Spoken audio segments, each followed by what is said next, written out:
మా యొక్క నియోజకవర్గాలకు సంబంధించినటువంటి మా ఎమ్మెల్యేస్ కావచ్చు, మా ఎమ్మెల్సీలు, మా కార్పొరేటర్లు సరే ఒక సంవత్సరం వరకు ఈ ప్రభుత్వం కొత్తగా వచ్చింది కాబట్టి మా దగ్గర ఏం వర్కులు టేకప్ చేయకున్నా కానీ ప్రజల నుంచి ఎంత ఒత్తిడి ఉన్నా కానీ ఓపికతో ఉన్నటువంటిది మీకు అందరికీ తెలిసిందే. కానీ ప్రజల అవసరాలు, ప్రజలు పడుతున్నటువంటి ఇబ్బందులు చాలా అయిపోయినాయి. ప్రతి దగ్గర కూడా చాలా సమస్యలు వస్తున్నాయి.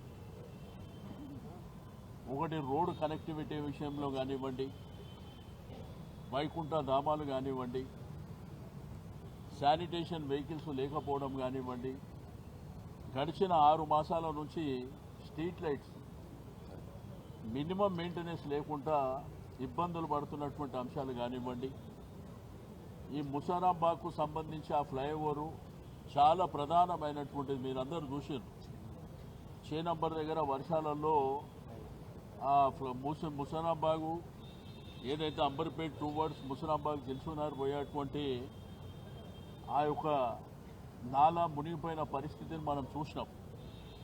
అయితే అది ఫౌండేషన్ వేసి దానికి డబ్బులు కూడా అలొకేట్ చేసినాం.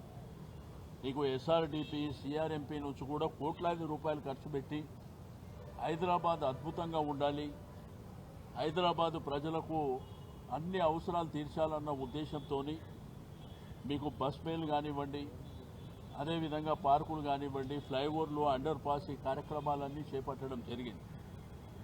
అయితే గడిచిన 1 year అయిపోయింది కాబట్టి ఇప్పుడు జోనల్ వారీగా తీసుకుంటే కూడా డబ్బులు అలొకేషన్ చాలా తక్కువ ఇస్తుంది.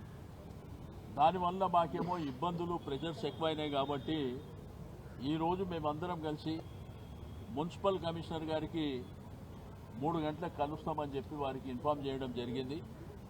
మేము అక్కడ కూర్చున్నప్పుడు మరి వారికి రిప్రజెంటేషన్ ఇవ్వడం, వారికి అన్ని విషయాలు చెప్పడం జరిగింది. రెండో వైపున ఇందిరమ్మ ఇండ్లు, రేషన్ కార్డుల విషయంలో కూడా అప్లికేషన్ వేల సంఖ్యలో, లక్షల సంఖ్యలో అప్లికేషన్స్ వస్తున్నాయి. హైదరాబాద్ సిటీగా వచ్చిన అప్లికేషన్స్ అన్నీ మీరు తప్పకుండా ఇవ్వాలి అనేటువంటిది మా డిమాండ్. ఎందుకంటే ప్రజలు ఆతృతతో వెయిట్ చేస్తారు, మాకు ఎప్పుడు ఇస్తారు, ఎప్పుడు వస్తాయనే విధంగా మరి ప్రజల ఆలోచన ఆ విధంగా ఉంది. రెండోది ప్రోటోకాల్. ఇది ప్రోటోకాల్ అనేది చాలా ప్రధానమైనటువంటి ఇష్యూ. ఒకటి పొలిటికల్గా ఎలక్టెడ్ రిప్రజెంటేటివ్, ఐదర్ కార్పొరేటర్ కావచ్చు, ఎమ్మెల్యే కావచ్చు, శాసన మండలి సభ్యులు కావచ్చు, పార్లమెంట్ రాజ్యసభ సభ్యులు కావచ్చు, వాళ్ళకి ఇచ్చే ప్రోటోకాల్ని మరి తప్పకుండా మీరు పాటించవలసినటువంటి అవసరం ఉన్నది. రెండోది మల్కాజిగిరి ప్రాంతం, అల్వాల్ ప్రాంతంలో ఏవైతే అక్కడ ఒక కార్యక్రమాన్ని సిఎస్ఆర్ ఫండ్ కింద ఒక కార్యక్రమం చేస్తే అక్కడ ఉన్న గౌరవ ఎమ్మెల్యేను కూడా పిలవకపోవడం, ఇటువంటి చాలా దగ్గర జరుగుతున్నాయి. కొంతమంది అధికారులు ఫోన్లు ఎత్తకపోవడం, రెండోది నంబర్లు బ్లాక్ చేయడం, ఇటువంటివి జరుగుతున్నాయని వారి దృష్టికి వెళ్ళడం జరిగింది. ఇది ఫస్ట్ టైం కాబట్టి మేమందరం వచ్చి వారిని కలిసినాం కాబట్టి చాలా సావధానంగా, డీటెయిల్గా ప్రజల అవసరాలను దృష్టిలో ఉంచుకొని అన్ని విషయాలు వారికి చెప్పడం జరిగింది. నెక్స్ట్ టైం నుంచి మాత్రం తప్పకుండా ఒత్తిడి పెంచుతాం. ఎందుకంటే ప్రజాస్వామ్యంలో ప్రజలకు కావాల్సినటువంటి అవసరాలే ప్రధానమైనటువంటి. పేదవాళ్ళందరూ ఇబ్బందులు పడుకుంటూ, మరి ప్రజలందరూ ఇబ్బందులు పడుకుంటూ, మళ్ళీ ఇప్పుడు ఉన్నటువంటి బడ్జెట్ కూడా చాలా తగ్గిపోయి ఇబ్బందులు పడుతున్నటువంటి ఏవైతే వైకుంఠ ధామాలు ఉన్నాయి, ఆ రోజుల్లో శాంక్షన్ అయ్యి డబ్బులు అలొకేట్ చేసినటువంటి 10%, 20% పని అయిన తర్వాత క్యాన్సిల్ చేయడం అనేది.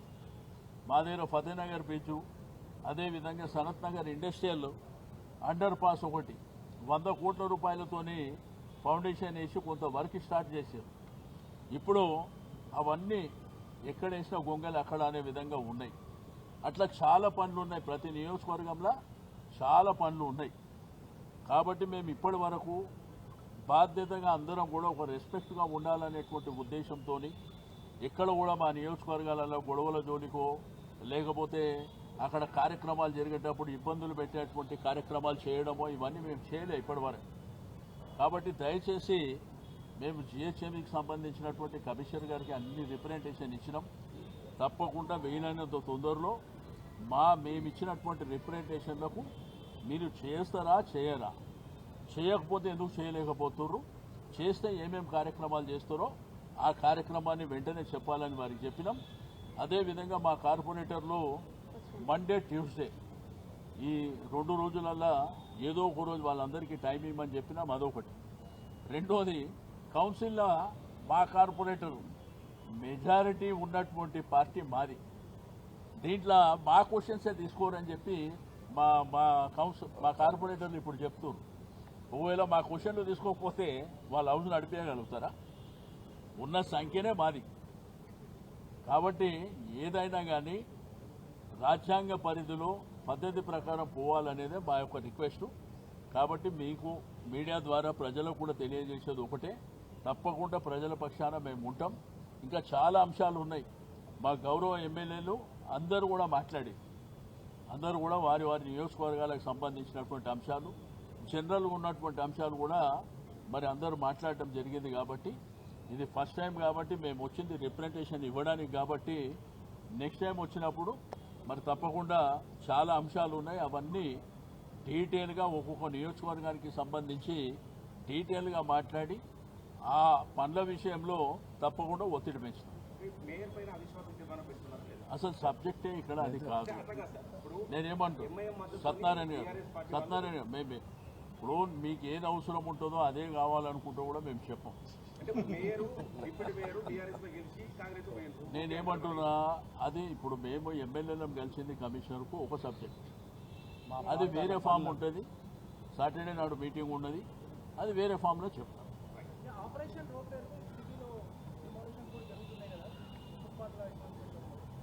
ఇప్పుడు నేనేమంటే అన్ని విషయాలు కూడా ఒకదాటి కట్టి మాట్లాడే పరిస్థితి లేదు. అక్కడక్కడ నియోజకవర్గాలు, అక్కడక్కడ మా ప్రాంత ప్రజలను దృష్టిలో ఉంచుకొని, ఎందుకంటే పరిస్థితులకు అనుగుణంగా. రెండోది, గవర్నమెంట్ చెప్పింది అప్పుడు ఎలక్షన్ ముందు, వీళ్ళు చెప్పింది ఏంది, ఎవరైతే వెండర్స్ ఉన్నారో వాళ్ళకి చట్టబద్ధత తెస్తామని చెప్పారు. కాబట్టి ఆ పేదవాళ్ళ జోలికి పోవద్దని మేము రిక్వెస్ట్ చేస్తాం.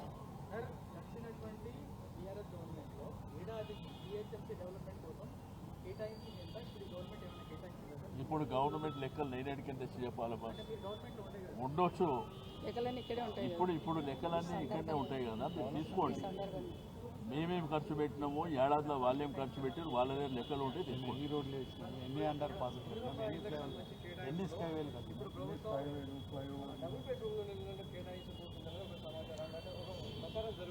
నేనేమంటున్నానంటే అక్కడ లోకల్గా కూడా మిస్గైడ్ చేస్తూ అప్లికేషన్ ఫామ్స్ ఏవైతే కలెక్ట్ చేస్తున్నారో అవి వేల సంఖ్యలో వస్తున్నాయి. రెండోది, వీళ్ళు వెరిఫికేషన్ చేస్తామన్నారు, ఇంకా టైం ఉంది కాబట్టి చేస్తామన్నారు, చేయమని చెప్పినాం. వేల సంఖ్యలో అప్లికేషన్లు వస్తున్నాయి. అక్కడ ఇన్లే లేవు. ఆ లోకల్ ఆఫీసర్స్ ఏంటంటే కొంతమంది అక్కడక్కడ మీకు ఆల్రెడీ ఇల్లు శాంక్షన్ అయిందని టిక్కు చేయడం, ఫోటోలు పెట్టడం, ఇటువంటి ప్రాబ్లమ్స్ ఉన్నాయి. అల్టిమేట్గా ఆ ప్రాబ్లం వాళ్ళే ఫేస్ చేయవలసి వస్తుంది. అక్కడ ఇందిరమ్మ ఇళ్ల విషయంలో కానీ, రెండోది రేషన్ కార్డుల విషయంలో మేమందరం చెప్పేది ఒకటే, గవర్నమెంట్ మంచి కార్యక్రమం చేస్తే సపోర్ట్ చేస్తాం. ఎందుకంటే ప్రజలకు సంబంధించింది, పేద వర్గాలకు సంబంధించింది. అందుకే మేము ఎక్కడ గలాటలు చేయడమో లేకపోతే ఇబ్బంది పెట్టడమో అటువంటి కార్యక్రమాలు మేము ఎక్కడ చేయం. మేము చెప్తుంది ఏంటంటే, ఉన్న ప్రజలకు మీరు ఇందిరమ్మ ఇండ్లు ఇస్తే సంతోషం, రేషన్ కార్డు లేని వాళ్ళకందరికీ రేషన్ కార్డు ఇస్తే సంతోషం. రెండోది, నిన్న మాట్లాడినప్పుడు మేము 10 సంవత్సరాలు ఒక్క రేషన్ కార్డు ఇవ్వలేదని మాట్లాడుతున్నారు వాళ్ళు. గవర్నమెంట్ ఉంది, సివిల్ సప్లై డిపార్ట్మెంట్ ఉంది, లెక్కలు తెప్పించుకోండి. మొత్తంగా బట్టగాల్చి మీదేస్తే కాదు కదా, లెక్కలు తెప్పించుకోండి. మా గవర్నమెంట్లో ఏమి ఇచ్చినాము మీరు ఇస్తే సంతోషం. మేము కూడా ఏమి ఇచ్చినామో మీకు ఏ సంవత్సరం ఎన్నెన్ని ఇచ్చినామో అనేది ఉన్నది కదా లెక్కలు. ఆ లెక్కలు చూసుకొని మాట్లాడాలని చెప్పి రిక్వెస్ట్ చేస్తాం. ఓకే.